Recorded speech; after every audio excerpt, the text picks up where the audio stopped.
오늘 제가 다룰 주제는 그 CES 2025에 참석을 하면서 어떤 걸 작년에 느꼈었고, 그래서 올해 어떻게 준비를 했고, 그리고 어떤 성과를 얻었는가 이런 부분들과 함께 거기서 어떤 식의 AI들을 볼 수 있었고, 그걸 보면서 어떤 식의 감상이 있었는지를 약 10여 분간 짧게 한번 이야기를 해보도록 하겠습니다. 그럼 시작해 보겠습니다.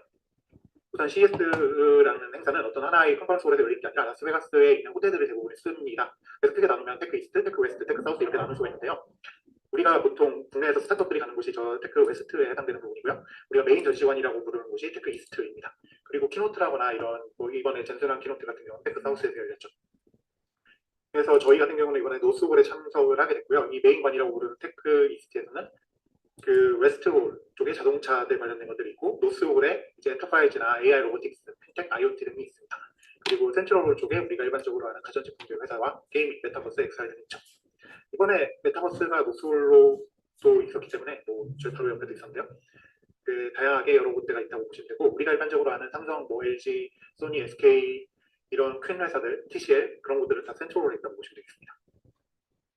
그리고 베네시안이라고 해서 그 테크 이스트 쪽에 우리가 일반적으로 아는 스타트업 부스들이 있고요. 우리나라가 현재 국제관의 반 정도를 차지하고 있다고 알려진 거기가 이제 베네시안 엑스포의 1층입니다. 그래서 1층에 유레카파크라는 곳에서 스타트업들이 주로 부스를 열게 되고요. 수백 개의 부스들이 있고요. 그 다음에 그 2층 그 베네시안 엑스포에서는 보통 우리가 보는 홈 어플라이언스라거나 그 빌딩 자동화 이런 것들부터 시작해서 키보드나 이런 게짓들, 그리고 건강에 관계된 제품들이나 로봇 청소기 이런 바이크 이런 것들도 다 베네시안 엑스포에서 볼 수 있어요. 그리고 보통 한국인들은 베네시안 엑스포나 유레카파크에서 많이 볼 수가 있습니다. 그 다음에 사우스 같은 경우는 이제 그 룩소르라는 호텔 이 아래쪽에 있는 곳인데, 거기서 키노트나 미팅이나 컨퍼런스들이 많이 열리고요. 근데 이 CES가 우리가 겉에서 봤을 땐 하나의 행사처럼 보이지만 사실은 크게 두 가지의 전시를 하나로 합쳐놓은 것 같은 형태입니다. 여러 가지로 분류하는 사람들이 많이 있지만 저는 좀 편의상 두 개로 나눠봤는데요. 하나는 테크 트렌드 관련해서 기술 트렌드를 선도하는 쇼케이스로서의 역할이 있는 행사고, 동시에 또 앞으로의 아젠다가 어떤 것이 올지 이에 대한 미래 아젠다 세팅을 위한 플랫폼으로서의 행사, 이런 테크 트렌드 관련 쇼의 성격이 하나가 있고요. 두 번째로는 비즈니스 소싱에 관련된 건데, 다양한 어떤 하나의 큰 필드의 비즈니스를 만드는 필드 비즈니스를 구성하는 다양한 회사들이 있고, 그 비즈니스 파이프라인에 들어가는 참여자들이 한 곳에 한 번 다 모일 수 있는 행사가 되는 거죠. 특히 컨슈머 일렉트로닉스, 일반 전자 가전들의 등 같은 경우는 대부분의 그 파이프라인에 들어가는 중소기업부터 대기업까지 모든 회사들이 그 곳에서 만나서 서로 내가 이런 제품을 가지고 있고 너가 이런 제품을 쓸 수 있다라고 데모하는 성격의 행사에 더 가깝습니다. 그래서 내가 어떤 큰 비즈니스를 만든다고 해서 비즈니스 블록을 소칭할 수 있는 장이에요. 보통 우리나라에서 CES라고 하면 앞에 테크 트렌드 센터의 관점을 더 중요시해서 보게 되지만, 사실 미국 현지에서 보는 CES는 비즈니스 소싱에 관련된 가장 큰 컨퍼런스 중에 하나다라고 보시는 게 더 맞습니다. 그렇기 때문에 중국, 한국, 미국이 가장 많이 참여하는 회사일 수밖에 없고요. 왜냐하면 컨슈머 일렉트로닉스의 사실상 공급할 수 있는 국가로 남아있는 곳이 중국, 한국, 그 다음에 미국, 그 다음에 유럽 일부 이 정도밖에 남지 않았기 때문입니다. 우리나라가 많이 참여하는 것도 어떻게 보면 당연하죠. 그래서 참여할 때는 이걸 되게 고려를 잘 해야 되는데요. 이 전시의 운영 특성 때문에 비즈니스와 일반 세션이, 우리가 보통 다른 컨퍼런스들에 가면 비즈니스 세션이 앞에 있고 일반 세션이 뒤에 있는 식, 또는 기간 완전히 분리하는 식으로 이걸 노예를 분리하는 경우가 일반적입니다. 그런데 CES는 다른 세션과 달리 세션 분리를 하지 않아요. 그래서 처음부터 끝까지 비즈니스 세션과 일반 세션이 통합돼서 운영이 되고 있습니다. 물론 그건 입장료가 비싸기 때문에 가능한 거기도 하고요. 동시에 비즈니스랑 일반인의 입장료가 똑같기 때문에 접근성이 상대적으로 좋은 것도 있습니다. 그렇지만 우리가 프레스 대상으로는 조금 더 100시간에 많이 하루나 이틀 정도 미리 발표하는 경우들이 많기 때문에 그런 식으로 진행이 되고요. 그래서 준비를 하려면 내가 여기서 테크인사에서 얻을 것이냐, 아니면은 비즈니스가 어떤 식으로 흘러가는지 방향성을 볼 것이냐, 아니면 내가 여기서 비즈니스 빌딩 블록을 소싱을 할 것이냐, 아니면 내가 비즈니스 빌딩 블록으로서 무언가의 매출을 올리거나 아니면 사업계를 만들 것이냐는 명확한 청각 목적이 먼저 필요하게 되고요. 그래서 한국에서 많은 분들은 이제 궁금하기 때문에, 워낙 CES가 유명해서 한 번씩 가는 경우들이 많지만 너무나 그러기엔 아까운 기회이기 때문에 단순 참가하는 것보다 전략적인 접근을 하고 접근하는 것, 그리고 굉장히 비용이 생각보다 많이 되기 때문에 이 높은 비용을 감수하면서도 수많은 기회들을 노려볼 수 있는 것들을 미리 생각해 보는 게 필요합니다. 작년 같은 경우는 저희는 이 행사를 우리가 여기서 어떤 비즈니스 기회를 만들고자 하는 목적도 있었지만 인사이트를 얻어보자는 생각도 더 강했어요. 그다음에 AI가 어떤 변화를 만들어가고 있는 원년이라고 하고 대부분 AI 이야기를 한다고 하니까 우리 회사가 앞으로, 저희 회사는 다 기본적으로는 그 AI 인프라스트럭처 매니지먼트 플랫폼이랑 오퍼레이팅 시스템 만드는 회사이기 때문에 일반인들보다는 다 개발자들이나 연구자들이 저희의 주 고객들인데, 큰 회사들 그리고 대기업들이 주 고객들인데, 이런 걸 하나의 커플 넘어서서 B2B2C로 가기 위해서는 어떤 흐름을 봐야 하는가에 집중을 해서 참여를 했어요. 그렇기 때문에 저희가 작년 같은 경우에, 올해 말고요, 5명의 2명이 참여를 해서 2명이 부스를 지키고 저는 계속 발표나 미팅을 다녀야 해서 크게 오래 있지 못했고요. 작년 같은 경우에 발표를 4건을 했었는데 그래서 그 나머지 4명이 2명 2명이 나눠서 총 110시간 정도의 관람 시간을 다 합쳐서 사용을 해서 다양한 모든 부스를 거의 다 둘러보면서 인사이트 레포트를 내부적으로 작성을 해서 공유를 했었습니다. 그런데 그때 결론은 저희 팀의 결론이었어요. AI는 준비가 안 된다는 결론이었어요. 사방에서 AI 얘기를 하고 있지만 CS 자체에서 실제로 뭔가 AI를 도입을 해서 성과를 내고 있는 것은 전체 2% 미만이었다고 저희가 판단을 했고요. AI는 어떻게 보면 마케팅 캐치프레이즈에 더 가까운 느낌이었습니다. 작년 같은 경우에. 그래서 굳이 테마를 잡자면 그 마이크로소프트가 2023년 하반기에 AI PC 스펙을 공개를 하고 거기 맞춰서 퀄컴이 AI PC를 내놔서 그 제품군들 일부가 첫 포문을 열었다는 게 이제 첫 번째 거. 두 번째로는 누가 봐도 스캠인데 레비데몬 같은 이런 뭐 카메라와 되게 조잡한 안드로이드를 조합한 이런 목업 디바이스들이 키노트에서 주목을 끌 정도였어요. 그래서 AI 하시는 분들은 굉장히 저게 도대체 왜 인기를 끌지 이런 생각들을 되게 많이 했었던 기억이 나고요. 이야기를 많이 나눴던. 그런데 이런 스캠성 단독 AI 제품들이 레빗 말고도 다른 것들도 있고 심지어 오픈 AI도 우리도 이런 거 만들고 있다는 발표를 했었는데 왜 그랬었는지 돌아보면 실제로 그런 제품에 혁신이 있어서 그런 것 같지는 않습니다. 이 AI 제품군이 기존의 이 모든 인포메이션 게이트웨이를 담당하게 된 스마트폰 그리고 이 스마트폰을 만드는 두 개는 애플과 구글의 헤게모니 아래에 있게 되는데 그래서 이 플랫폼의 위치를 어떻게든 되찾고 싶다는 특히 컨슈머 일렉트로닉스 쪽에서의 그런 열망이 좀 어그러져서 표현이 된 게 아닌가라는 개인적인 생각을 해요. 하지만 이제 뭐 그런 제품들은 대부분 스캠으로 밝혀졌고 뭔가 안드로이드에도 일부러 화면을 빼고 만든 키였죠. 다 뜯어보고 하니까. 그게 작년의 인상이었습니다. 그럼 올해는 우리가 뭘 얻을 수 있을까 고민을 많이 했어요. 1년 사이에 뭐가 많이 변했을까 생각을 하다가 일단 2024에서 좋았던 점들을 몇 개 추려봤었습니다. 저희가 사전 예약된 미팅들은 잘 했었고 여기서 발표를 몇 번 초청도 받고 지원도 해서 같은 발표들도 진행을 했었고요. 그리고 관람자 입장에서 이런 적어도 AI가 뭔가 그냥 캐치프레이즈처럼 쓰이고 있다 이런 걸 알 수가 있었다는 거. 그리고 또 회사 입장에서는 P2P AI 인프라 분야에 관해서 상대적으로 굉장히 저조한 자리였고요. 그렇기 때문에 저희 입장에서는 쇼케이스 관람 중심의 참가가 당시에 더 효율적이라고 판단을 했고 그래서 기대치를 좀 조정을 하게 됐습니다. 그럼 왜 우리가 이렇게 쇼케이스 관람 중심의 참가가 더 효율적인 결과를 얻었을까 고민을 했어요. 부스를 열었음에도 불구하고. 그래서 결정적으로 저희가 판단하게 된 건 저희가 한국인을 너무 많이 만났다는 겁니다. 그리고 실제로 그 빌딩 블록에 해당되는 파이프라인 참여자들보다는 그 관람객들을 더 많이 봤다라는 그 약간의 후회 같은 걸 하게 됐어요. 그래서 올해 참여를 할 때는 관을 그 베네시안 엑스포에 있는 스타트업관에서 비용을 좀 들여서 LVCC 정식 그 노스관으로 이동을 시키면서 그 빌딩 블록에 해당되는 다른 부스를 운영하는 곳들이 우리 타깃이 낫다는 생각을 첫 번째로 했고요. 두 번째로는 이런 곳에서는 이런 빌딩 블록을 소싱하러 다니는 사람들이 많기 때문에 드러빙 고객들이 많을 것이다 라는 생각을 하게 돼서 그렇게 결정을 했고요. 그리고 힘들게 가는 거니까 세일즈 미팅이랑 파트너 미팅이 사전에 더 많이 받을 수 있도록 하기로 결정을 했습니다. 그래서 저희가 성과로서는 제일 많이 얻었던 게 협업 파트너 미팅이나 잠재 고객을 얻었던 거, 그다음에 시장 분석했던 거, 이 두 가지의 공통점은 유레카원에서는 달성이 어려웠던 거고요. 그렇기 때문에 LVCC의 공식 부스를 설치하게 되면서 비용이 15배 정도가 올랐어요, 사실. 그래서 내부적으로는 1억 이상의 비용을 감당을 했어야 됐고요. 그리고 이런 기회를 놓치지 않기 위해서 메일링 리스트를 통해서 그 메일링 리스트에 미팅 CS에 이번에 참여를 한다 이러면서 미팅 신청을 하는 별도의 폼을 만들어서 해외 그 콜드 메일을 통해서 수많은 곳들에게 뿌렸습니다. 그리고 이거와 별도로 현지 미팅도 여러 개 잡고 발표도 한 건 잡게 되었죠. 그래서 이런 미팅을 통해서 미리 사전 미팅을 잡고 고객들의 경우에는 우리가 만나서 너의 AI 고민이 무엇이니 우리는 AI 고민을 이렇게 풀어주고 있어 이런 얘기를 할 수 있는 걸 미리 준비를 하거나 고객에 따라서 너희가 AI 어떤 플랫폼 파트너십이 어떤 게 필요하고 우리는 이런 걸 준비한다는 사전 준비를 할 수가 있었죠. 그리고 더 이상 부스를 돌아다니지 않기로 했습니다. 작년에 저희가 돌아왔을 때 AI 관련해서 CES에서 뭔가 부스에서 인사해서 온다는 건 시간 낭비라는 결론을 얻었고요. 하지만 뭐 개인 시간은 있으니까 개인별 자율활동으로 하고 작년처럼 뭐 거의 200여 장에 가까운 레포트 작성하는 거 그만두기로 했습니다. 2024년도에는 그래서 여기서 AI 트렌드판 중심했던 이번에 엔터프라이즈 엔터프라이즈 두 가지가 다르는데 이 세일즈에 집중을 하기로 했습니다. 어차피 CES는 AI 트렌드가 빠른 곳이 아니에요. 여긴 가정만 빠른 곳이다. 계산을 얻었고요. 하지만 AI 공급 파이프라인이나 미래 AI 공급 파이프라인은 플레이어들이 다소 포진을 하고 있고 실제로 이걸로 모범을 만들거나 아니면 데모를 만드는 회사들이 많이 있었기 때문에 이런 것들을 고객으로 삼기로 했습니다. 그래서 저희는 데모로 이제 작년 하반기부터 공급에 들어가서 뭐 병원이나 뭐 대기업들의 공급이 되고 있는 멀티모달 모델을 실제로 기관 안에서 서빙하는 빨리라는 플랫폼과 함께 기존에 우리가 공급하고 있던 백엔드 다타 AI 엔터프라이즈 대규모 GPU 클러스터를 운영하는 솔루션 이 두 가지를 소개를 하기로 했죠. 굉장히 즉각적으로 성과가 있었어요. 작년 전체 리드보다 올해 첫날 리드가 훨씬 더 많았고요. 팔로우 미팅이 계속 많이 잡히고 지금까지도 팔로우 미팅을 하고 있고요. 거의 4자릿수에 가까운 리드와 함께 그 중에서 이제 실제로 우리의 잠재 고객이 될 수 있는 비중도 훨씬 더 높았습니다. 또한 작년 같은 경우에는 한국 리드가 70% 이상이었는데 올해 한국 리드가 20% 정도밖에 되지 않았죠. 그리고 시장에서도 인바운드로 문의가 굉장히 많이 증가를 하게 됐었고요. 현재 진행을 하고 있는 거에서 그런 거 팔로우를 하고 리드 관리를 어떻게 관리를 해야 되나 이런 고민들을 하게 되었고요.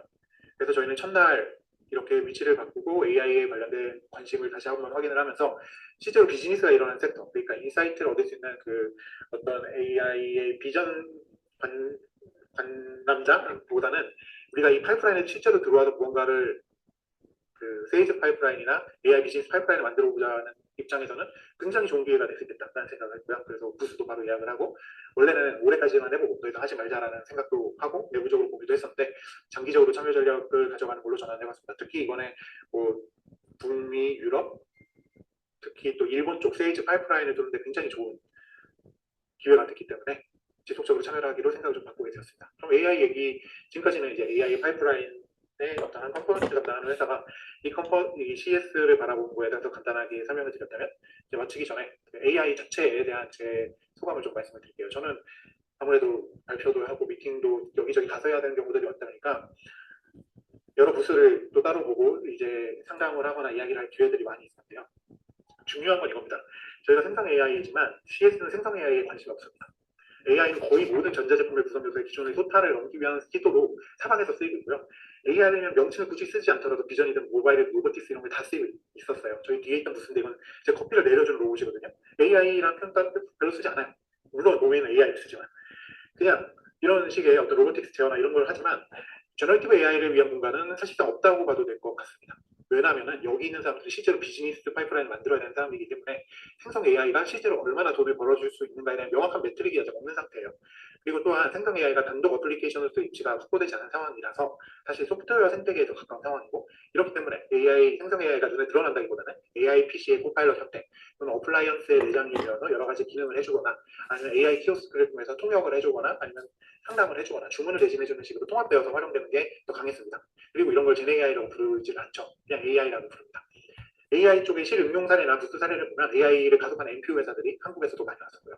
미국 회사도 한 두세 개 있었고 그 다음에 AI랑 IoT, IoT는 약간 협의적이 아니라 광의적으로 해석을 해서 로컬 하드웨어를 기반으로 하는 SLM 런타임을 돌려주는 회사들이 있었고요. 그다음에 AI용 어플라이언스나 서버 업체들, 뭐 기가바이트하거나 이런 큰 서버를 만드는 업체들도 자리를 잡고 있었습니다. 그리고 그 모든 곳들에 엔비디아 이제 서티피케이트나 아니면 엔비디아 파트너 로고를 붙인 엔비디아에서 실제로 소싱한 초록초록한 사람들이 다니면서 홍보를 했죠. 그래서 제가 한국에 와서 이런 여러 종류의 레포트를 읽으면 굉장히 괴리감이 느껴져요. 왜냐면 제가 보기에는 아직도 2020에서 2025에서도 2024년에 이어서 캐치프레이즈의 역할만 했거든요. 사실 AI로 어떤 혁신이 일어났다거나 하는 건 모든 부분에 점진적인 변화가 일어나고 있는데 입만 열면 모든 발표들이 AI로 외치긴 해요. 예를 들면 대학 100주년 키노트에 갔었는데 되게 멋졌습니다. 스피어라는 데서 열렸는데 거기서도 계속 AI 얘기를 하는데 까보면 그냥 트리플레너입니다. 그래서 이게 약간 90년대 중후반에도 마찬가지로 AI, 뭐 세탁기 이런 얘기들도 있었던 것처럼 AI나 커지, 카오스 열풍을 떠올리게 하는 약간 그런 면이 있었거든요. 또한 AI 에이전트나 에이전틱 AI도 얘기가 많이 나오는데 이건 사실 오토GPT로부터 쭉 이어온 동력 확보를 위해서 작년 구글 클라우드 넥스트 때 약간 억지로 띄운 캐치프레이즈 연장이라고 저는 생각을 하고 있고요. 왜냐하면 2002년도에도 있었고 2007년도에도 있었고 2017년도에도 있었고 그냥 뭔가 이런 머신러닝이나 머신러닝이 잘 된다라고 하면 항상 하는 게 컨텍스트 익스트랙션, 다음에 액션 플래닝, 그 다음에 익스큐션 이거예요. 그러니까 그냥 각 단에 해당되는 게 맨 마지막에 액션 플래닝과 익스큐션을 할 수 있는 거를 보통 AI 어시스턴트나 AI 에이전트나 이름을 계속 붙였었고요. 그걸 참고해서 한 번 더 꺼내온 거죠. 이번에는 될 것 같으니까. 저는 그런 관점에서 보고 있습니다. 뭔가 새롭다기보다는 이걸 어떤 식으로 더 많이 붙일 것인가. 그러니까 실질적으로 얘한테 액션 플래닝을 넘어서서 액션을 수행하게 만드는 것을 어떻게 할 것인가 라는 관점에서 접근한다고 보고 약간 이것도 마케팅 용어로 보고 있습니다. 하지만 동시에 급격하게 적용되고 있는 분야가 뚜렷하게 있었습니다. 특히 모빌리티랑 AI를 결합한 경우들 때 정말 많이 있었거든요. 근데 우리가 생각하는 것은 자율주행만 있는 게 아니라 자율주행 기반으로 해가 농업 자동화도 되고 드론 비행 제어도 옛날에는 뭐 유튜브를 배운다거나 드론 자격증이 있어야 되는 건데 이제는 대부분의 복잡한 그 제어는 다 AI가 해주고 우리는 마치 게임을 하듯이 드론을 제어할 수 있다거나 이런 것들. 그리고 여기 나오는 자동차가 이제 그 뭐였더라? 엑스펌이었나? 그런 회사였던 것 같은데 드론을 뒤에 싣고 다니다가 뒤에서 드론이 나와가지고 사람이 타는 드론을 따로 띄우는 그런 유틸리티 비클이었는데 이런 경우도 뭐 이제 얘기를 하면 이제 실제로 이제 아직 테스트 단계이지만 뭐 나중에 이 제어를 누구든지 할 수 있도록 AI가 기본적으로 드론 제어를 한다 뭐 이런 얘기들을 부스에서 해주더라고요. 그런 식으로 사람이 내가 이미 뭔가 하고 있는 것처럼 생각되지만 전문가적 지식이 필요 없이도 이런 복잡한 기기들을 제어를 하거나 아니면 우리가 농업이나 이런 공업에서 굉장히 복잡한 일들을 굉장히 쉽게 자동화하는 눈에 보이지 않는 쪽에 급격하게 적용이 되고 있다라는 걸 볼 수가 있었어요. 그리고 컨텍스트 추출은 굉장히 일반적이었습니다. 그러니까 라지 랭귀지 모델이 랭귀지 모델 형태가 아니더라도 사용자가 어떤 의도를 갖고 있는지를 추출하는데 굉장히 보편적으로 썼고요. 예를 들면 TV에 달린 카메라를 통해서 이 사람이 지금 어떤 식의 뭐 간접 조명을 요청하는가, 아니면 지금 몇 도의 온도를 필요로 하는가, 이런 것들을 사실 토큰을 처리할 수 있는 거면 다 되니까 라지 랭귀지 모델을 활용하는 사례들이 많이 있었고요. 문제는 이런 걸 데모하는 곳들의 이 전시장 자체가 인터넷 상태가 좋지 않았기 때문에 여긴 전통적으로 인터넷을 제공을 잘 안 해줍니다. 그래서 API 기반의 서비스의 데모를 제대로 하지 못했다는 게 이번에 큰 원성이 있었고, 아마 이후에 고쳐지지 않을까 하는 생각이 들어요. 그래서 제가 예상하기로는 AI라는 건 사실 캐치프레이즈에 더 가까운 거고요. 사실 머신러닝, 딥러닝이죠. 이 캐치프레이즈는 자연스레 모든 산업에 녹아들고 AI라는 용어를 지금처럼 에너제틱하게 사용하는 경우는 많이 줄어들 거라는 생각을 하게 되었습니다. 이 생각은 작년부터 쭉 들기 시작한 생각인데 이번 CES에서 좀 많이 굳어졌고요. 그리고 우리가 AI라고 부르는 허들이 올라가는 거죠. 일부 생성 AI나 AGI가 AI라고 불리게 될 거고, 지금 우리가 생성 AI, 일반적인 생성 AI라거나 이런 그냥 AI 그냥 뭐라고 부르는 것들은 일반 기술화가 돼서 자연스럽게 모든 곳에 오토메이션 정도로 녹아들지 않을까라는 생각을 하게 되었습니다. 네, 여기까지였고요. 들어주셔서 감사합니다. 안녕하십니까. 주식회사 디비사이트 대표이사 고은송입니다.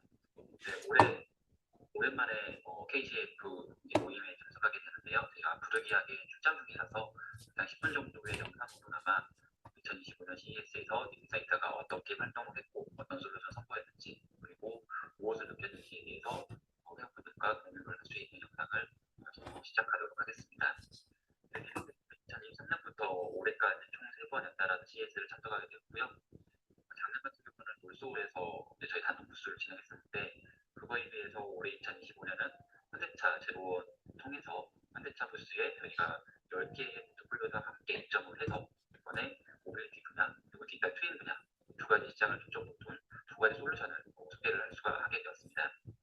먼저 저희 디비사이트를 간단하게 소개를 드리면, 디비사이트는 AI 기반의 3D 카메라 전문 스타트업입니다. 저희 비전은 카메라의 이용되는 작품 기술로 고객의 성공을 돕는다라는 측면에서 총 45명 정도의 임직원이 같이 열심히 일을 하고 있고, 관련돼서 이제 AI 기술과 3D 카메라 기술을 고객사들에게 선보이는 그런 B2B 비즈니스를 진행을 하고 있는 기업입니다. 먼저 이번 2025년 CES에서 혁신상을 받은 솔루션입니다. AI 기술 통해서 디지털 트윈 산업을 혁신하고자 만들고 기획하고 제작을 하고 있는 3D 공간 스캐너인데요.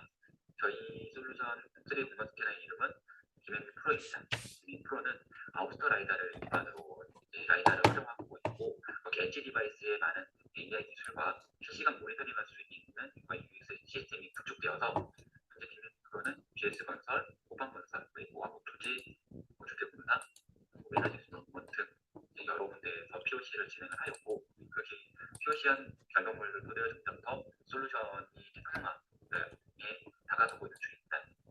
지금 인증 작업을 진행하고 있고요. 저희가 목표는 4월, 아마 4월에서 6월 사이에는 저희 제품 자체가 상용화 제품으로 납품할 수 있게끔 준비가 될 예정이고요. 그 관점에서 저희가 어떤 기술을 가지고 있는지에 대해서 CES 선보이면서 혁신상을 수상하게 되었습니다. 두 번째, 저희가 CES 2025년에 가지고 나갔던 솔루션은 카모시스라고 하는 인테리어 모니터링 시스템입니다. 카모시스는 운전자가 주행 중에 전방을 주시하면서 안전하게 운전하고 있는지 졸고 있지는 않은지를 파악할 수 있는 실제로 많은 완성차에서 관심을 가지고 있는 AI 솔루션입니다. 이 솔루션에서는 저희가 졸고 있는지, 스마트폰이나 흡연하고 있는지, 안경을 썼는지, 시벨트는 안전벨트는 어떻게 잘 착용하고 있는지에 대한 인지 솔루션을 AI 기술로 구현을 하였고, 차량 간도체의 최적화 경량화해서 담을 수 있는 기술이 저희의 핵심 기술입니다. 이 기술은 현대차의 양산을 한 모델, 한 차종에 좀 들어가고 있는 상황이고요. 양산화를 시킬 수 있었던 AI 기술이라는 점에서 굉장히 많은 고객사분들이 그리고 참관객들이 관심 많이 가졌던 솔루션입니다.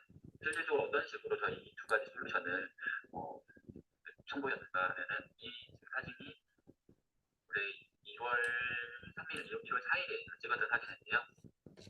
보시는 것처럼 현대차 제로 크레드라고 하는 이 전체 큰 부스 안에 10개의 현대차로부터 투자를 받았던 포트폴리오사들이 작은 부스들을 이렇게 공간을 준비해 놓게 되었습니다. 디비사이트에서는 전략 분야, 영업 분야, 기술 분야에서 한 명씩 해서 총 4명이 이번 전시를 참석하게 되었고요. 그래서 혹시나 받았던 진행표 제품 자체가 왼쪽은 베네치아 유레카 간의 2층에 혁신상을 받은 제품들만 따로 모아서 이제 선보이는 공간이 있습니다. 그 공간에 현재 두었고 또 실제로 동작하고 있는 저희 디램뷰를 저희 부스에 놓고 실시간으로 디지털 트윈하는 것들을 보여줄 수 있었던 실제로 디램뷰를 들고 다니면서 영상이 어떻게 전환되고 있는지에 대해서 보여줄 수 있었던 걸로 데모를 진행을 했었습니다. 그래서 이 부분들이 이제 디램뷰로 찍은 저희 현장 부스에 대해서 좀 보여드릴게요. 이게 저희 사용하는 사용자가 공간을 쭉 들고 다니기 때문에 방금 같이 디지털 트윈화 되어 있는 영상이 실시간으로 처리가 돼서 보여지고 있는 기존에 있는 3D 스캐너 같은 경우는 이걸 처리하는 시간이 되게 오래 걸려서 한번 스캐닝 한다든지 또 스캔하는 것 자체도 고정식으로 세워두고 360도 회전을 라이더를 회전시키면서 디지털 트윈을 했다고 하면은 저희는 들고 다니면서 원하는 부분들을 찍을 수 있게끔 트윈화했다는 것이 저희 장점이고 지금 이 영상을 찍는데 5분 걸렸어요. 5분 만에 이와 같은 제로원 크레딧 부스를 전부 다 찍고 처리하는 약 30분 정도 걸렸고 30분 내에 한 3, 40분 정도 되는 공간을 디지털 트윈화 데이터로 만들 수 있다는 것이 저희가 가지고 있던 가장 큰 장점이고 실시간성에 대한 굉장히 많은 역사와 참가객들이 관심을 가졌던 포인트들이었습니다. 이 공간 자체가 유레카가 베네치아 간의 2층에 초입에 있다 보니까 굉장히 많은 고객과 참가객들이 들려주셨던 공간이었고요.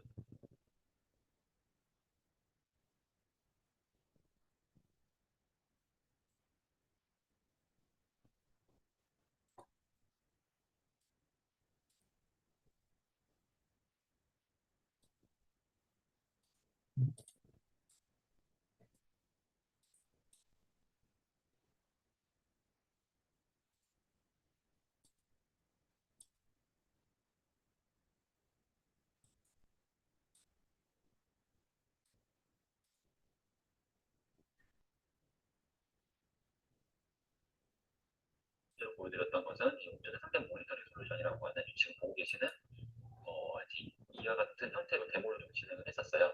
또 지금 보여드리려고 하는 영상은 에이밍에서도 저희 쪽 부스로 와가지고 취재를 좀 해주고 가셨는데요.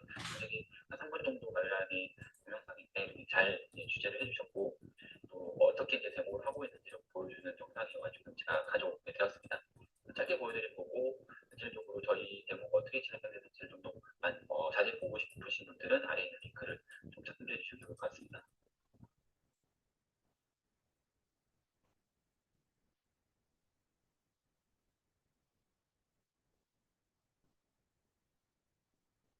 인터뷰를 진행한 부분이고요. 똑같이 이제 차량 핸들과 이제 영상에 대한 부분들을 뒤에 백월로 놔두고 실제로 체험을 하면서 보여줄 수 있는 이제 영상을 모니터로 구현하는 방식으로 데모를 준비하게 되었습니다.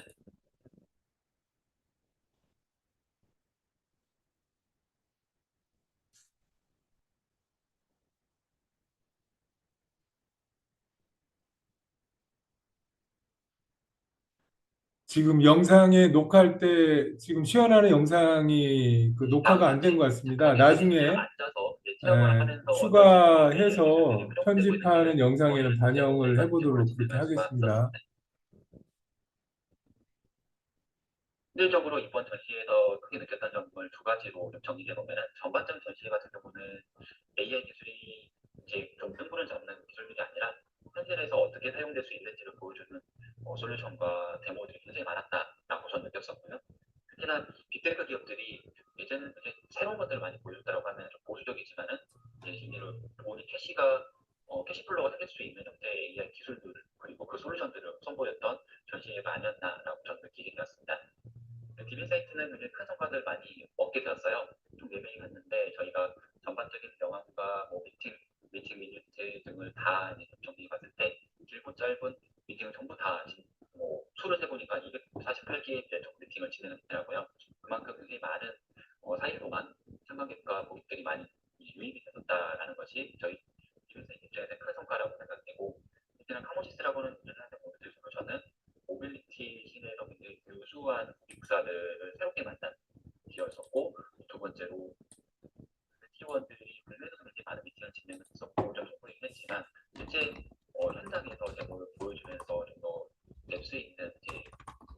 가졌던 자리였습니다. 그래서 수박의 주식 혼자 등과 금융주식 네트워크를 쌓아가게 됐고, 오비스피리츠의 SM 등과는 이미 프로젝트를 하고 있지만 신규 프로젝트에 대한 굉장히 많이 도전될 수 있었던 자리였다라는 것이 저희가 가지고 있었던 큰 성과라고 생각할 수가 있고요. 이벤트 같은 경우는 신상을 받았기 때문에 신상만 보러 오는 참관객이라는 고객사들이 좀 있어요. 그런 고객사들 중에서도 특히나 공장과 제조 분야의 AI 기술을 이용한 자동화를 원하는 고객사들이 굉장히 많이 와서 관심을 가져주셨고, 제주도가 아래에 있는 두산, 인천공항, 현대중공업, 현대조지업 공장 등은 이미 돌아오자마자 팔로우 미팅을 진행을 하면서 조만간 이제 저희가 POC를 진행할 수 있게끔 조성까지 이루어질 수 있었던 결과물들을 저희가 획득을 하였습니다. 이런 결과물들에 있어서 가장 큰 이제 메리트라고 하면 현대자체 로봇을 입점했기 때문에 이런 부분들에 대해서 좀 더 큰 빠르고 되게 많은 고객사를 만나볼 수 있지 않았나라고 생각되고요. 고객사들과의 만남을 통해서 저희가 가장 크게 느꼈던 점들은 저희가 가지고 있는 이미 많이 완성되어 있는 AI 기술들이 국내뿐만이 아니라 글로벌 진출을 해서도 충분히 먹힐 수가 있겠구나라고 하는 자신감을 좀 가질 수 있었던 부분이라고 생각이 됩니다. 그래서 이번 전시회는 굉장히 긍정적으로 저희는 랩업을 하게 되었고, 이번 전시를 통해서 2025년도에도 디니스에서 한 번 더 열심히 뛰어가볼 수 있는 한 해가 되지 않을까 하고, 그걸 하면서 기대하게 되었습니다. 2025년 이제 시작이 되었고요. 다음 주는 이제 고정설인데 KGF 모든 회원사분들이 큰 복 많이 받으시고, 또 올해는 하고자 하시는 부분에 대해서 사업이든 비용 등 큰 성과를 얻으시기를 기원하면서 발표를 마치도록 하겠습니다. 감사합니다. 공간 김진효입니다. 저는 자체적으로 1.5배속으로 간단하게 저희 좀 말씀드리도록 하겠습니다. 저도 지금 싱가포르 출장 중이라서 지금 싱가포르에서 저 미팅 중간에 카페에 잠깐 들어와서 참석하고 있고요. 중간에 혹시라도 소음 좀 들리면 양해 부탁드리겠습니다. 저희는 2025년 이번 CES는 창업 이후 세 번째 참여했습니다. 2019년도 정말 저희가 사업 초기에 유레카반의 스타트업반으로 한번 참석을 했었고요. 작년에 이어서 올해 이제 세 번째로 참석을 했습니다. 다들 아시는 바와 같이 아까 앞서서 회장님께서도 말씀해 주셨지만 피지컬 AI, 인바디드 AI, 이제 로봇 AI 요 탑픽이 굉장히 화두가 되는 CES였고, 또 중간에 또 많은 연사분들 말씀해 주셨지만, 사실은 또 실체보다는 방향성을 좀 제시한 거에 가깝다라는 거 저도 상당 부분 좀 동의하는 바입니다. 저희 아시는 바와 같이 저희 도보공간은 순찰 로봇이라는 시장에서 1차적으로 저희 로봇 솔루션들 도입을 하고 있습니다. 자율주행 로봇, 이제 자율주행이라는 것도 AI보다도 훨씬 더 일반적인 개념화가 된 것 같고요. 자율주행 로봇을 기반으로 위험 상황을 디텍션할 수 있는 디텍션 모델들에 저희가 집중을 해왔고, 이후에 이 위험 상황을 감지했을 때 로봇이 어떻게 프로액티브하게 이 위험 상황에 대처할 수 있느냐 이런 부분들에 저희도 집중을 하면서 개발을 하고 있고, 이런 부분들 CS 통해서 트렌드도 저희가 파악하고 고객사들과 커뮤니케이션을 하고 왔습니다. 로봇은 크게 세 가지 분류 라인업으로 진행을 하고 있는데, 야외용 페트로버, 그리고 우측에 보시는 152라는 로봇 몇 차례 좀 소개드린 적이 있었는데요. 가운데 있는 로브제라고 하는 이 로봇과 오브제 이제 합성어로 저희가 만든 등록된 브랜드입니다. 모든 오브제들을 로보타이즈 하겠다라는 컨셉으로 좀 만들었고, 이게 이제 가장 크게는 가격을 드라마틱하게 좀 낮춘 솔루션으로 이제 제공하겠다라는 컨셉으로 하고 있습니다.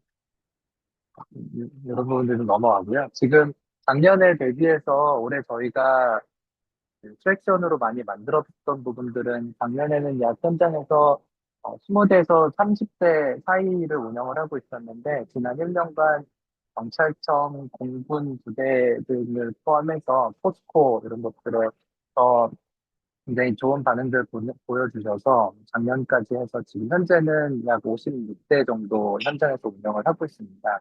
다양한 현장에서 운영하고 있는 로봇들이 결국에 이 다양한 데이터들을 수집할 수 있는 플랫폼이 되고 있고, 이 데이터들을 기반으로 계속해서 모델의 성능을 높여가고 있는 게 저희가 하고 있는 일들입니다. 이런 것들이고요. 저희 2025년 CES를 저희가 참여하면서의 목표는 크게 이제 네 가지로 가지고 있었는데요. 아까 말씀드린 로보제라는 저가형 라인업의 신제품을 이번에 출시를 하고, 그리고 다양한 이제 바이어들 미팅한 것들을 진행을 했고요. 그리고 투자사 미팅도 상당수 진행을 이번에 하는 게 목표였고, 실제로 진행을 할 수가 있었습니다. 그리고 일반적인 이거는 언론에서의 이제 기사나 아니면 현장에서의 다양한 채널들을 통해서 기업의 존재감을 노출시키는 거, 이것이 또 하나의 이제 저희 목표이자 계획이었다고, 네, 봐주시면 될 것 같습니다. 지금 앞서 그 구성은 앞에서 소개를 해주셨었는데, 사실 뭐 센트럴, 웨스트, 노스 외에도 이제 사우스 홀에도 많이 크게 있었고요. 사우스홀도 1층과 2층으로 이렇게 분류가 되어 있었는데, 저희가 공식적으로는 사우스홀의 2층에 있는 대구 경북 로봇 진흥협회에서 단체관으로 이제 현장에 참여를 했습니다. 근데 사우스홀 같은 경우에는 뭐 1층과 2층 대부분 뭐 한 70% 정도가 중국에서 온 단체관이었고요. 솔직히 말씀드리면 현장에서의 저희 느낌으로 말씀드리면 어, 세운상가가 왔다, 뭐 용산 전자상가 같다라는 좀 평들이 있었습니다. 거의 혁신을 논하는 곳이라기보다는 막 가방 아니면 뭐 휴대폰 케이스, 휴대폰 전선 이런 것들을 단순히 그냥 판매, 유통하는 것들이 상당히 많이 있었는데 그렇기 때문에 뭐 국내 언론이나 이제 많은 시장에서의 참관객들이 접근할 필요성을 느끼거나 좀 외면받는 관이었다고 좀 말씀드릴 것 같고요. 그래서 참관객도 굉장히 적었기 때문에 저희는 중간에 사실 저희 로봇을 이제 활용하시는 고객사 혹은 이제 협업하는 파트너들이 있는 롤스관으로 저희 로봇을 이동해서 함께 공동으로 부스 운영을 하는 것을 좀 전략으로 택했습니다. 그래서 인바디드 AI를 이제 내세운 마음 AI라는 기업의 홀에 저희 로봇을 가지고 현장에서 홍보 및 바이어드 미팅을 진행을 하였고요. 지금 연례 행사처럼 CES 참가하는 것들이 스타트업에 일정이 되었는데 1월 달은 저도 그렇고 CES 참가 이후에 많은 스타트업들에서 하고 있는 이 레귤러한 좀 일정들 좀 소개를 드리고자 합니다. UKF라는 기관을 들어보신 분들도 있으실 텐데, United of Korean Founders라고 하는 이제 모임이고, 미국 서부 쪽에서 시작했는데, 그렇게 역사는 오래되지는 않았습니다. 근데 파리 스타트업 서밋이라는 행사를 CS 기간에 이제 항상 맞춰서 CS 기간의 마지막 날인 금요일 날 서밋 행사를 베이에리아에서 하고 있습니다. 올해 같은 경우에도 작년보다도 훨씬 인원이 많이 늘어서 약 1000개 이상의 이제 기업 대표들과 관계자들이 참여한 행사를 가졌다고 하고요. 앞서 그 에이빙에서도 말씀해 주셨지만, 우리 한국 스타트업이 약 1000개 참여했다고 했잖아요. 그래서 미국 쪽에 진출했거나 아니면 CS 참가하고 있는 많은 기업들이 이제 CES에 이어서 이런 다양한 이후에 IR이나 아니면 투자자들 아니면 이 네트워킹 할 수 있는 행사를 이어서 참여하고 있는 게 굉장히 트렌드가 되었다라는 걸 참고해 주시면 좋을 것 같습니다. 저도 마찬가지로 이 CS 기간이 끝난과 동시에 캘리포니아 산호세로 이동을 해서 플러그 앤 플레이에서 IR 행사에서 투자자들과 다양한 미팅을 진행할 수가 있었고요. 2024년도에 저희가 참여한 이후에 미국 시장에서의 이 로봇의 가능성을 보고 작년 10월 달에 미국 법인을 이제 설립을 했습니다. 실리콘밸리에 있는 KIC라는 곳에 저희 오피스를 만들어서 지금 실리콘밸리에 저희 미국 법인 설립해서 올해에는 제가 미국 쪽에서 다양한 미팅을 진행을 할 수가 있었습니다. 2025년 CES에서 테이크어웨이 할 수 있는 것들 몇 가지 이제 소개를 드리면, 저희도 좀 비슷합니다. 작년 같은 경우에는, 일단 콜드콜 굉장히 많이 보내고, 그리고 최대한 미팅을 많이 하는 거를 목적으로 삼았었다면, 작년에 경험에 의해서 올해는 그것보다는 훨씬 더 뎁스 있고 의미 있는 미팅들에 좀 집중하기 위해서 오히려 작년에 이제 코트라에서 저희가 바이어 리스트를 뭐 수백 개를 받아서 콜드메일을 보내고 최대한 좀 노출 높이는 데 노력을 했다면 올해는 링크드인을 통해서 최대한 저희와 연관되거나 실질적인 바이어가 될 수 있는 기업들을 저희가 추려서 해당 담당자들과 이제 미팅 진행할 수가 있었고요. 제일 아래부터 보시면 바이오 미팅은 작년에 이제 약 300건의 이제 컨택을 받아서 저희가 진행을 했다면 올해는 6개의 굉장히 구체적이고 현실적인 바이오들과 미팅 진행할 수 있었습니다. 그리고 이제 미국 법인 설립을 했기 때문에 미국에서의 이 협업할 수 있는 기회들을 상당히 많이 포착을 할 수가 있었는데요. CS 기간 그리고 CS 직후에 이제 커뮤니케이션 진행한 것들이 SK CNC USA와 더불어서 저희 로봇을 미국 시장에 안정적으로 공급하고 또 잠재적인 바이어들 발굴하는 데 협업을 시작을 할 수가 있었고요. 레드 텔레스콥 USA라고 하는 이 시큐리티 관련된 업체와 CS 기관에 만나서 저희가 구체적인 협업 시작을 했습니다. 그리고 주차장용 AI 솔루션 공급하고 있는 파킹 AI라는 베이에리어에서 기반으로 두고 있는 회사와 협업을 이번에 시작을 했고요. CS 때, 제가 상당히 많이 듣는 질문 중에 하나가, 작년에 이 부스 혹은 이 기업에 방문해서 이미 알고 있는데, 지난 1년간 어떤 프로그레스가 있었느냐, 어떤 이벤트가 있었냐라는 질문을 받는 경우가 많습니다. 이게 시사하는 바가 상당히 큰데요. 미국은 이 박람회, 그냥 컨벤션 위주의 비즈니스가 많이 진행되는 것이 많다고 저희도 알고 있습니다.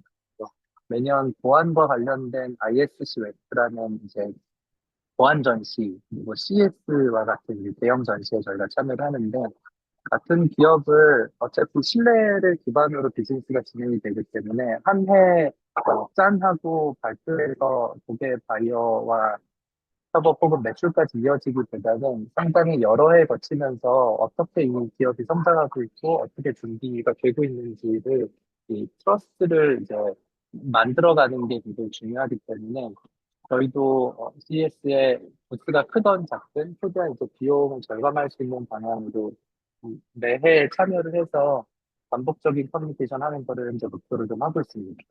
그래서 애뉴얼리 이제 저희가 팔로우 하는 것들이 상당히 많이 있는데 그 중에 하나가 이 한국의 이 정부 관계자들 그리고 이 연구 R&D 사업을 했을 때 연구소 담당 분들이 많이 이제 참여를 하시기 때문에 해당 기관들과 커뮤니케이션 하는 것도 하나의 중요한 목표이고요. 그리고 한국의 뭐 대기업들과 또 협업을 할 때 국내에서 만나기 좀 어려운 분들을 이제 현지에서 만나면서 커뮤니케이션 하는 거, 그리고 글로벌 로봇 기업들과의 이제 협업, 그리고 애뉴얼리 미팅 진행하는 것들이 현지에서 이루어졌습니다. 그 제가 사전 공유를 좀 중요하고요.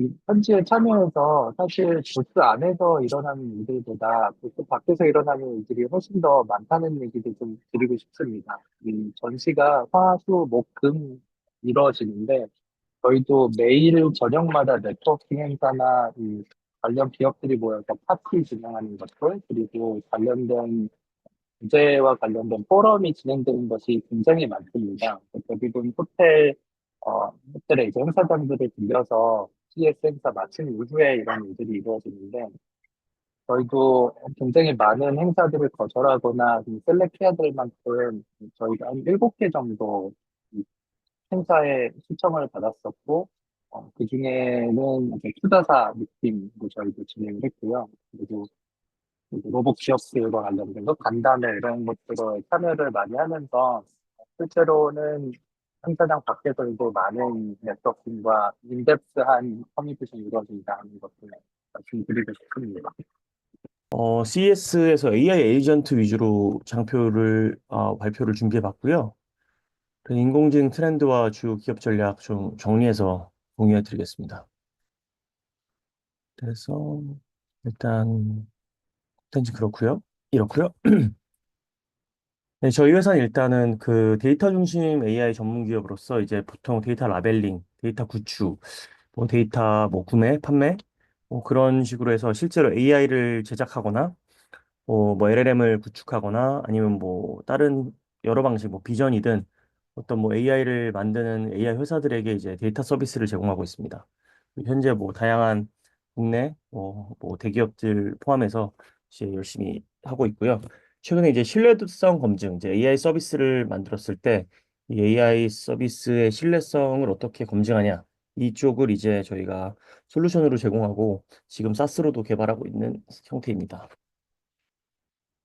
그래서 이번에 그 CES 중에서 그러니까 뭐 좀 간단히 CES 설명을 드리면 이제 CES는 이제 CTA에서 다들 아시겠지만 미국 소비자 기술협회에서 하고 있고요. 이번에 CTA 그 사장님께서 뭐 이번 CES에서는 모든 분야에서 인공지능 솔루션이 제한될 것 이렇게 얘기를 했었고 그래서 대부분 이제 부스나 세션에서 이제 뭐 인공지능 작년에도 이제 인공지능을 많이 얘기했지만 과거에는 생성형 AI 자체에 집중을 했으면 올해에는 다양한 제품 그리고 서비스에 이제 흡수된 모습을 많이 얘기를 했습니다. 그래서 뭐 모빌리티, 로보틱스, 뭐 의료, 스마트홈, 엔터테인먼트 각 분야에서 AI가 접목된 걸 이제 어플리케이션 단에서 많이 볼 수 있었습니다.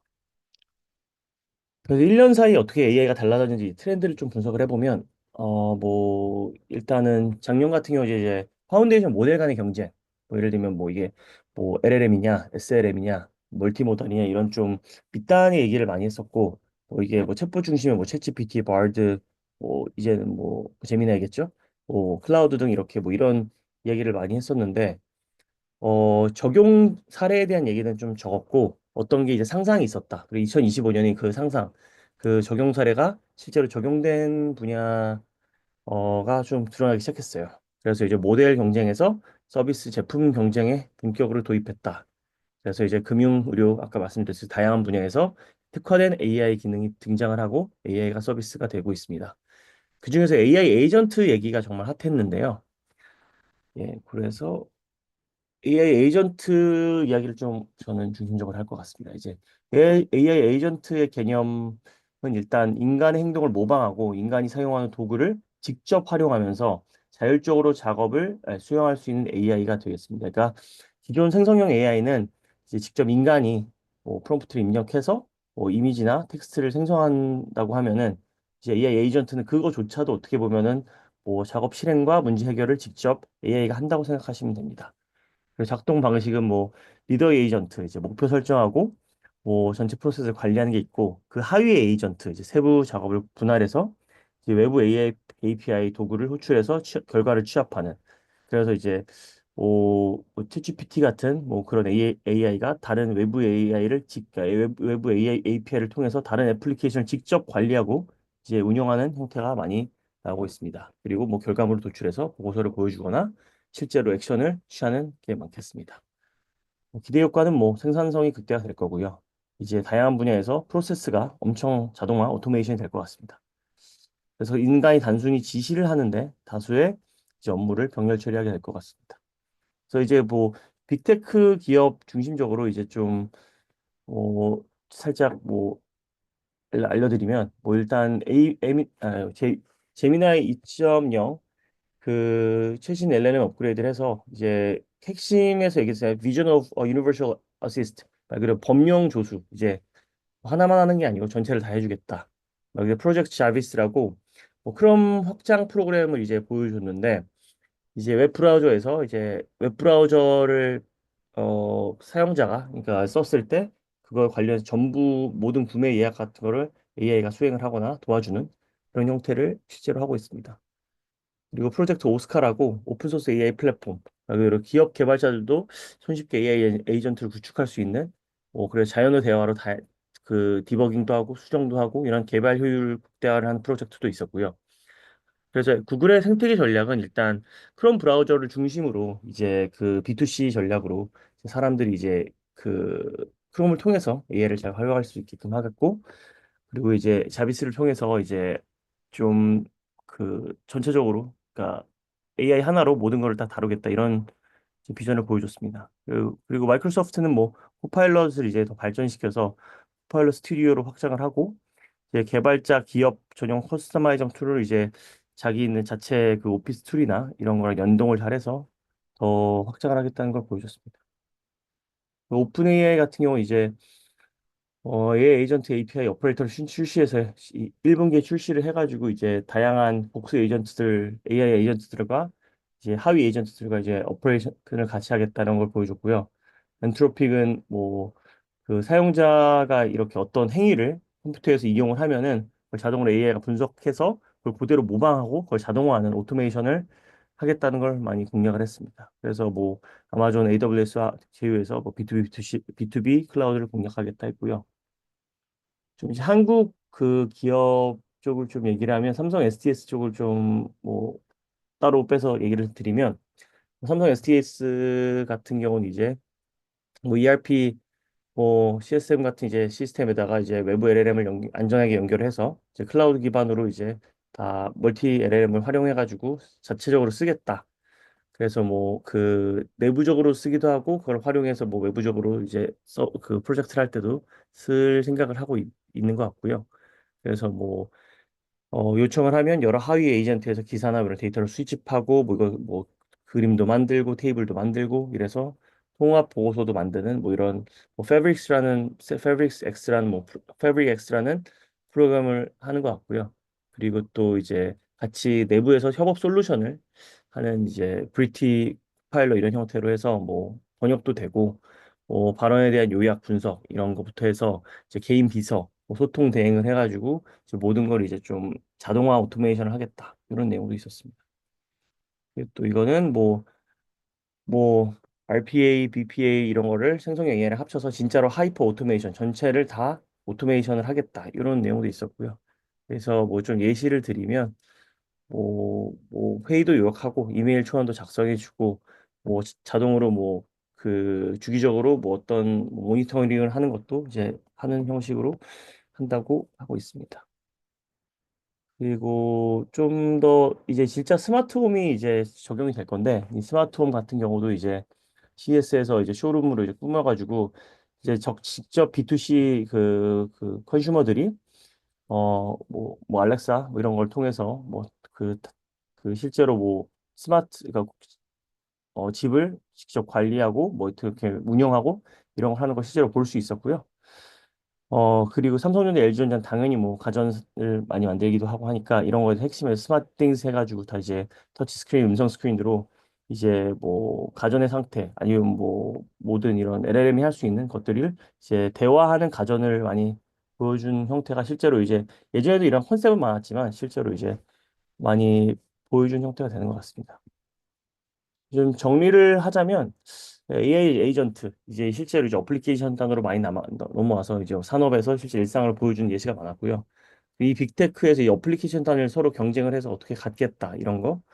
그리고 이것까지는 좀 이제 작년에도 많이 예상을 했던 건데 이제 실제로 이제 이거를 기업 업무 프로세스에서 이제 보여주는 삼성 SDS 말고도 이런 뭐 모든 형태들이 이제 기업에서 이제 뭐 이메일을 보내다든지 뭐 협력사를 관리한다든지 이런 걸 다 그냥 AI에 시켜서 이제 뭐 사람이 AI를 통해서 효율적으로 관리하는 정도가 아니고 사람을 대신해서 AI가 관리해 준 형태를 많이 볼 수 있었습니다. 그리고 이제 스마트홈이 뭐 당연히 뭐 10년, 20년 전도 있었던 컨셉이지만 실제로 LLM을 가지고 STT, TTS를 활용해서 이거를 소비자들이 이용할 수 있었던 뭐 그런 걸 많이 볼 수 있었습니다. 저는 뭐 이 정도 발표하겠습니다. 감사합니다. 아, 그리고 뭐 저희 뭐 데이터 라벨링이나 구매, 판매 뭐 이런 AI 관련해서 필요한 거 있으시면 언제든 연락 주시면 감사드리겠습니다.